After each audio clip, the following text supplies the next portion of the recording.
Levies کو police میں ضم کرنے کا فیصلہ بظاہر غیر مقبول مگر وقت کی ضرورت ہے۔ صوبے میں انتظامی حدود کا اثر نو تعین ہو رہا ہے۔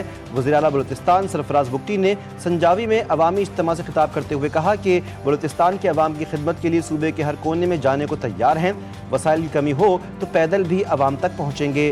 زیارت میں نئے ضلع کے قیام پر اسٹیک ہولڈرز کی مشاورت سے سنجیدہ غور ہو رہا ہے۔ سنجاوی میں عوامی مطالبے پر 4 نئے پولیس اسٹیشنز قائم کیے جائیں گے۔ پی ٹی آئی کا پنجاب لوکل گورنمنٹ بل عدالت میں چیلنج کرنے کا فیصلہ۔ کل لاہور ہائی کورٹ میں پنجاب لوکل گورنمنٹ بل چیلنج کرنے کے لیے پٹیشن تیار کر لی گئی ہے۔ پٹیشن کی نمائندگی شیخ امتیاز محمود، اعجاز شفیع، منیر احمد، میاں شبیر اسماعیل کریں گے۔ درخواست میں موقف اختیار کیا گیا کہ ایکٹ کی متعدد شقیں آئین پاکستان کی آرٹیکل 17، 32 اور 140 سے متصادم ہیں۔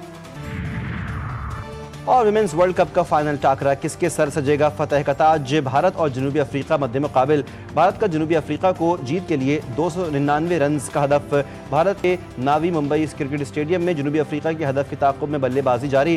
جنوبی افریقہ کی بیٹنگ لائن ابتدا میں ہی لڑکھڑا گئی۔ 62 رنز پر 2 کھلاڑی پویلین لوٹ گئیں۔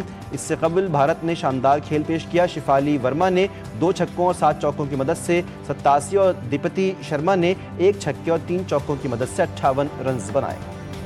پاکستان سرحد پار دہشت گردی کے خلاف فیصلہ کن اقدامات جاری رکھے گا، وزیر دفاع نے واضح کر دیا۔ افغان ترجمان کے گمراہ کن اور بدنیتی پر مبنی بیانات پر رد عمل میں ایکس پر جاری بیان میں خواجہ آصف نے لکھا، پاکستان کی سیکیورٹی پالیسیوں اور افغانستان سے متعلق جامع حکمت عملی پر قومی اتفاق رائے موجود ہے۔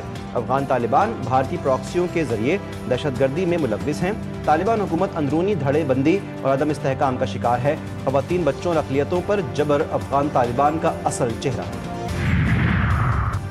پاک افغان طورخم بارڈر 20 روز بعد کھول دیا گیا۔ افغان شہریوں کی وطن واپسی کا سلسلہ شروع۔ سینکڑوں کی تعداد میں افغان شہری اپنے ملک جانے کے لیے طورخم امیگریشن پوائنٹ پہنچ گئے۔ طورخم بارڈر 11 اکتوبر کو پاک افغان کشیدگی کے بعد بند کیا گیا تھا۔ پنجاب بھر میں دفعہ 144 کے نفاذ میں 7 روز کی توسیع۔ احتجاج، جلسے، جلوس، ریلیوں، دھرنوں اور اجتماع پر پابندی برقرار۔ 4 سے زائد افراد کے عوامی مقامات پر جمع ہونے پر مکمل پابندی ہوگی۔ ہر قسم کے اسلحے کی نمائش پر مکمل پابندی عائد۔ پابندی کا اطلاق شادی کی تقریبات، جنازہ اور تدفین پر نہیں ہوگا۔ پاکستان کی خاطر سب کو مثبت سوچ کے ساتھ ایک ہونا ہے۔ اتحاد اور اتفاق کی ضرورت جتنی آج ہے پہلے کبھی نہ تھی۔ وزیر داخلہ محسن نقوی کی گورنر پنجاب سردار سلیم حیدر سے ملاقات میں گفتگو۔ ملاقات میں باہمی دلچسپی کے امور، سیاسی اور ملکی صورتحال پر تبادلہ خیال۔ گورنر سلیم حیدر نے کہا کہ ملک کی ترقی اور استحکام کے لیے مل کر کام کرنا ہوگا۔ عوامی خدمت، تیز رفتار ترقی اور شفاف گورننس مسلم لیگ نون کا ایجنڈا ہے۔ پنجاب میں جرائم کی شرح میں نمایاں کمی آئی ہے، امن بحال ہو چکا ہے۔ وزیر اعلیٰ پنجاب مریم نواز کی ساہیوال ڈویژن کے ارکان اسمبلی سے ملاقات میں گفتگو۔ عوامی فلاح، امن و امان اور ترقیاتی منصوبوں پر بات چیت۔ کہا، سڑکوں کی بحالی اور پبلک ٹرانسپورٹ روزگار اور خوشحالی کا ذریعہ ہے۔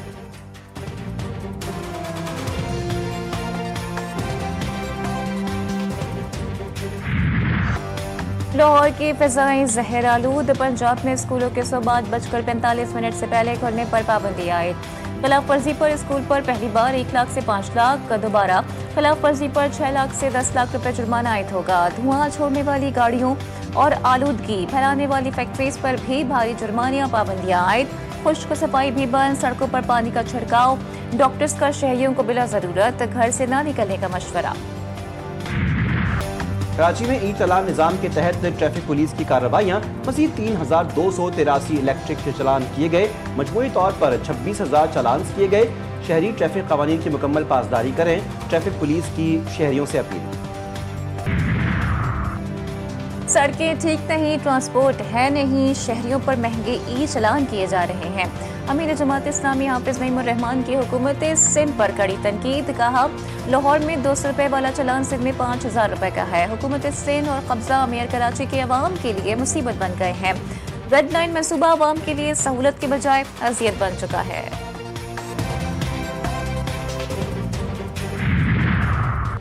آزاد، باخبر اور ذمہ دار صحافت جمہوری معاشرے کی بنیاد ہے۔ وزیراعظم کا صحافیوں کے خلاف جرائم کے خاتمے کے عالمی دن پر پیغام۔ شہباز شریف نے کہا کہ صحافی سچائی کے علمبردار اور عوام تک حقائق پہنچانے کا ذریعہ ہیں۔ بلاول بھٹو نے کہا کہ صحافیوں کو خاموش کرنا جمہوریت پر حملہ ہے۔ مریم نواز نے اپنے پیغام میں کہا کہ حق سچ کی آواز اٹھانے والے صحافیوں پر ظلم و تشدد بند ہونا چاہیے۔ وزیر اعلیٰ سندھ نے کہا کہ آزاد میڈیا کے لیے محفوظ ماحول پیدا کرنا ریاست کی بنیادی ذمہ داری ہے۔ نوجوان عرفان SIU اہلکاروں کے تشدد سے ہی جاں بحق ہوا۔ کراچی میں نوجوان کی ہلاکت پر FIA کی تصدیق۔ FIA اینٹی کرپشن سرکل نے پولیس کی 6 اہلکاروں کے خلاف مقدمہ درج کر لیا۔ مقدمہ torture and custodial death act 2022 کے تحت درج کیا گیا۔ پولیس اہلکاروں نے دوران حراست متوفی پر تشدد کیا۔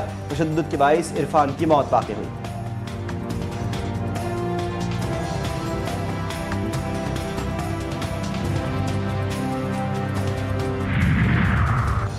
کراچی میں خوفناک ٹریفک حادثات۔ گلشن اقبال میں تیز رفتار گاڑی کی ٹکر سے بچی جاں بحق، شناخت زہر کے نام سے ہوئی۔